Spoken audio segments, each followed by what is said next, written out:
Диареја, повраќање, болки во стомакот, со вакви симптоми најчесто родителите изминативе денови ги носат своите деца на педијатар. Децата не се поштедени од труењата со храна, токму затоа решивме да ја прашаме Фелата како да ги заштитиме. Тема на разговор со доктор Сања Цилевска, педијатар во поликлиниката Букуреш. Добро утро и добре ни дојдовте во Македонија наутро. Добро утро, поздрав до гледачите. Од труење со храна не сме поштедени ниту ние возрастните, меѓутоа слаба точка ни се децата, докторка, токму затоа ја отвараме и оваа тема. Како почнува се? Дел од симптомите ги споменав, но на што треба да посветиме внимание? Така, да, летото секако е време кога се активни не само цревните инфекции, оние вирусни и бактериски, туку и труењата со храна. На овие високи температури важно е да се внимава каква храна се внесува, посебно да се внимава колку време таа храна стои пред да се конзумира. Значи се препорачува да се конзумира свежо приготвена храна, да не стои подолго од 1 час на собна температура, да се внимаваат местата доколку се јаде надвор, не е домашно приготвена храна, да се внимава од каде се купува и за каква храна станува збор. Не се препорачува овој период да се избегнуваат кондиторски производи, сладоледи и слично, кои што стојат долго време без амбалажа и се ризик за размножување на оние патогени бактерии. Кога станува збор за симптомите, генерално сите родители сме обучени до некаде да дадеме прва помош во случај на појава на симптоми, но кои симптоми се доволно сериозен знак за да го однесеме детето на лекар? Така, веќе родителите се доволно едуцирани и знаат дека прва помош во такви случаи е почнувањето со орални рехидратациони раствори, оние ОРС што ги викаме. И во многу случаи можеме со детето само со тоа, без да има потреба од некое поинтензивно лекување во болница, да помине со орални рехидратациони раствори. Меѓутоа, постојат ситуации, посебно кај помалите дечиња, каде што не може да се овозможи доволен внес на течности, односно поголем е губитокот отколку внесот, и во тој случај имаме некои симптоми кои што може да укажат на тоа. Значи, тоа се оние први симптоми на дехидратација, кои што дадат со профузно повраќање, каде што детето се што ќе внесе повраќа, или пак може да биде тоа, значи, една малаксаност на детето подолго време од денот лежи, едве ги отвара очите, значи онаа полусвесна состојба, и веќе тука не треба да се чека, значи веднаш да се однесе детето на педијатар. Колку време траат симптомите и што во тој период и во однос на исхраната и во однос на течностите? Генерално најмногу не загрижува кога детето не сака да јаде и пие. Така, да. Труењата со храна обично почнуваат нагло, за разлика од вирусните и бактериските инфекции, кои што можат да имаат инкубација од неколку дена. Труењата почнуваат нагло, дури ако е стафилококно труење, тоа може да биде и во првите 6 часа, така ние некогаш правиме и диференцијална диагноза.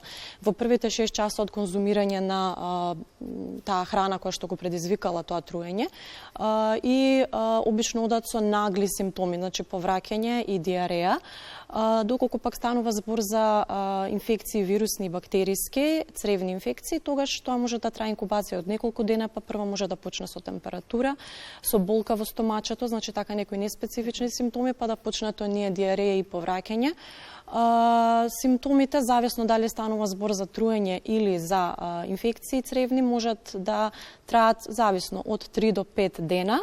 Во најголем број од случаите поминуваат без антибиотска терапија и без потреба од хоспитално лекување.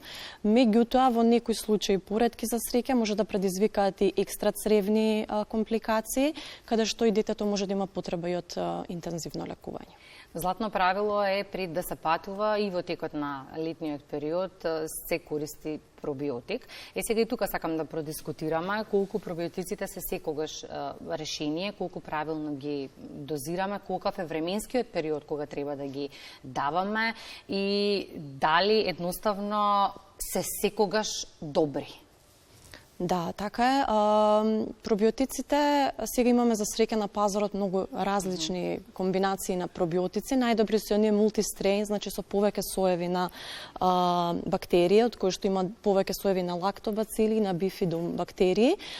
Сега имаме нели понови препарати кои што содржат, ги викаме ние синбиотици, кои што содржат и пробиотик и пребиотик, значи храна за тие пробиотски бактерии, и тие се најдобри во моментов затоа што обезбедуваат храна за бактериите и нели нивно подобар ефект во цревата. Пробиотиците се препорачуваат во овој период, посебно во припатување, затоа што секое поднебје си има посебен тип на оние серотипови на ешерихи и коли, на кои што ние на нашите ешерихи, да речеме тука што ни се локални, сме навикнати, меѓутоа не сме навикнати можеби на тие во Грција или Црна Гора, и тука може да се јават тие патувачки диареи. Затоа се препорачува во овој период пред патување, обично 2 недели пред патување и 2 недели после патување да се консумираат пробиотици. Во вториот дел од прашањето, значи искрено доколку детенцето јаде разновидна храна, доколку внесува доволно млечни продукти, ферментирани, посебно јогурт, кисело млеко, нема потреба константно веќе да се даваат пробиотици, освен ако нема некоја индикација, како што се, например, дечиња родени со царски месец, се препорачува според медицина базирана на докази до 6 месеци, 3 до 6 месеци да примаат пробиотик за време на антибиотска терапија и слично. Што откако ќе поминат првите симптоми од труењето со храна, колку временски период треба да бидеме внимателни во однос на исхраната и враќањето на старото темпо на оброци? Да, исхраната е многу битен сегмент и во текот на самото лекување и во самата активност на болеста, значи се препорачува исхрана со адсорбентна храна, значи онаа храна која што може да направи да стане столицата потврда, поконзистентна. Значи тоа се храна која што е варена, која што не е зачината, посебни продукти од типот на варен ориз, варен компир, морков, банана, понатаму веќе се во втората фаза се препорачува и кисело млеко, ферментирани млечни производи. Зависно кој дел од дигестивниот тракт е зафатен, некогаш тоа може да бидат само цревата, некогаш може да биде и желудничето на детенцето, значи велиме гастроентероколит, и во случај кога и желудникот е зафатен, значи детето осека висока абдоминална болка, мачнина и повраќање, некогаш треба повеќе време за таа слузница да се врати на старо и се препорачува барем наредните 2 недели детенцето да има полесна храна. Што е со вакцината за заштита од ротавирусот? Генерално не знаеме веќе од што да се одбраниме последниве години, особено како започна и ковид пандемијата. Се чини дека е одлично решение за заштита на децата. Има ли интерес за вакцинација? Да, секако. Веќе е препознаено значењето на рота вакцината. Така да ретко се случува родителите да ја одбијат вакцината. Вакцината е одлична и морам да напоменам дека ние тоа го гледаме во пракса, затоа што порано имаше така во пролетните и есенските месеци мини епидемии на рота инфекции, каде што цели оддели на клиниките беа со дечиња кои што се со рота инфекција, меѓутоа сега веќе не го гледаме тоа во толкав обем. Така да дефинитивно вакцината се го оствари она за што беше и донесена и е добра вакцина и мислам и ефектите секојдневно ги гледам. Голем дел од граѓаните се подготвуваат веќе за својот летен одмор. Летен одмор без сладолед не бива. Летен одмор без и по некој сендвич надвор не бива. Ајде генерално уште една сам препорака пред крајот на разговорот. На што да бидеме посебно внимателни? Па, доколку треба да се конзумира сладолед, секогаш јас препорачувам да биде оној испакуван сладолед, нели со нормално со проверка на рокот и нели да не е тоа растопуван и повторно замрзнуван сладолед, значи да не да се избегнуваат оние рефус сладоледи, барем во оние најтопли денови, да се избегнува фаст фуд, да се избегнува храна која што е од сомнително потекло, храна која што е расиплива, мајонези, салати, крем салати. Значи во овој период да се конзумираат овошје, зеленчуци, по сува храна, или домашно приготвена храна секогаш, меѓутоа и таа да не е долго време стоена на собна температура, да се внимава со посебни нели кујнски алатки да се приготвува сирово месо и свежа храна, овоше и зеленчук.